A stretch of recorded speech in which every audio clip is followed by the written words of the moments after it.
Bom dia, luzes do dia! Qual foi a última vez que vocês pararam e se perguntaram para quê?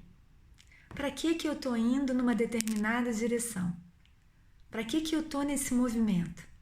Muitas vezes a gente inicia empreitadas longas de meses, anos, às vezes década, e a gente vai lá seguindo, né, fazendo aquilo quase que no automático, e muitas vezes não faz essa pergunta fundamental, primordial: para quê?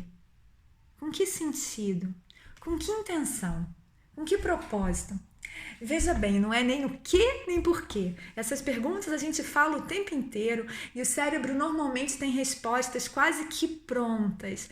Agora, quando a gente para e se pergunta para quê, isso normalmente dá uma quebra de sistema aqui e eu de fato tenho que puxar o freio de mão e mergulhar aqui dentro, refletir.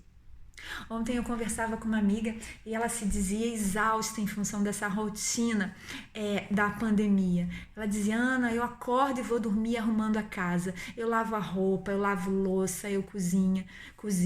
E eu falei: você não tá cansada? E ela disse assim: eu tô exausta. E eu falei: pra que, meu anjo? Pra que você tá nesse movimento? Ela ouviu para quê, mas me respondeu no porquê. Ué, porque eu tenho que dar comida para as crianças, porque eu tenho que lavar roupa, porque a casa fica suja. Eu falei: tá bom, meu amor. Eu não perguntei por quê, eu perguntei para quê. E aí ela parou um pouquinho, rastreou lá e achou a resposta: ah, para quê? Ah, para quê? Para que a casa fique limpa, que a gente fique com uma sensação de bem-estar, que seja confortável ficar aqui, já que a gente fica muito tempo na quarentena. Eu falei: nossa, isso é uma motivação do cacete, né? Quer dizer, eu quero trabalhar dentro dessa casa para que a casa seja um ambiente harmônico. E eu falei: como é que tá? Como é que tá aí?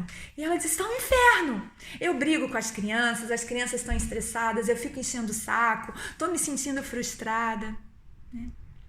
Então ela viu que, na verdade, ela não tinha com muita clareza o que a colocava em movimento. Provavelmente ela estava nessa coisa sistemática de formiguinha atômica por causa de um padrão lá que ela tinha que trabalhar em meditação ou em terapia, enfim. Porque se fosse realmente bem-estar, ela não precisava dessa volta toda. Então, muitas vezes a gente bota na cabeça, assim, sem parar muito para pensar, que a gente precisa subir um Everest, que a gente precisa fazer uma maratona para chegar lá e alcançar alguma coisa, e aquilo está muito mais fácil, perto, né, na distância das nossas mãos. E isso acontece muitas vezes porque a gente não tem a menor noção. A gente não tem a menor noção por que a gente está fazendo determinadas coisas. Tem até aquele clichê, né, do executivo que trabalha pra caramba, 13, 14 horas por dia. E aí você fala: cara, mas pra que você está fazendo isso? E ele fala: pra quê?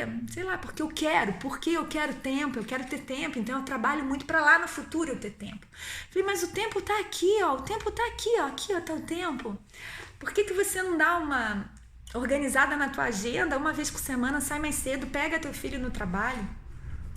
E aí ele até diz: ok, vou tentar, né? Efetivamente, se é tempo, né? Por que eu não tento trazer esse meu objetivo aqui pra... No primeiro dia fica confortável, no segundo, no terceiro já fica desconfortável. Existe alguma coisa lá dentro que fica toque, toque, toque. E ele percebe que, na verdade, acha que está perdendo tempo e que ele deveria estar trabalhando. E aí ele se toca, como a minha amiga se tocou, que a motivação não era essa, que o colocava em movimento não era uma intenção clara e verdadeira, mas sim era uma necessidade de segurança. Se ele não estivesse trabalhando, ele ia ficar inseguro. E que isso também era alguma coisa que provavelmente não tinha nascido com ele, era uma coisa lá do pai, da mãe. Então, muitas vezes a gente inicia e se coloca num movimento sem saber com clareza para onde a gente está indo. Isso não é uma perspectiva funcional, não. A gente precisa saber, tudo tem que ter uma função, tem que ter uma utilidade. Não! Utilidade é diferente de sentido, objetivo é diferente de propósito. Podem ser coisas completamente subjetivas.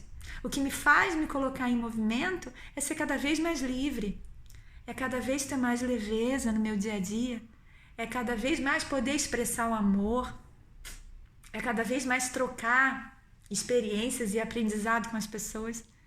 Então, acho que é uma pergunta boa de se fazer. Para quê? Para que você está em movimento? E nem o que, nem por quê, mas para quê? O que te movimenta?